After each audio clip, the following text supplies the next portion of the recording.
Olá, meu nome é Thiago Cardoso, sou fonoaudiólogo e hoje estou aqui para falar de bruxismo. Existem vários fatores que acarretam bruxismo, como questão postural, alteração na arcada dentária, questões emocionais. E falando em questões emocionais, essa pandemia já tem um ano que apareceu e com isso vem acarretando muitos problemas em relação ao bruxismo.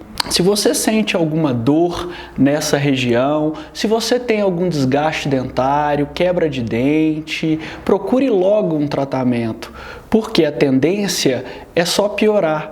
É muito difícil o bruxismo se curar sozinho. Para isso, existem profissionais que podem auxiliá-los nesse tratamento. Um deles é o fonoaudiólogo, que irá trabalhar a sua musculatura orofacial, a questão da mastigação e eu tenho muita tecnologia em meu consultório que pode ajudá-lo de forma mais rápida, prática, simples e trazer excelentes resultados. Venha conhecer esse tratamento, tenho certeza que você vai adorar. Se você gostou desse vídeo, dê o like, compartilhe para que mais pessoas possam ter acesso a esse conteúdo. No mais, um grande abraço.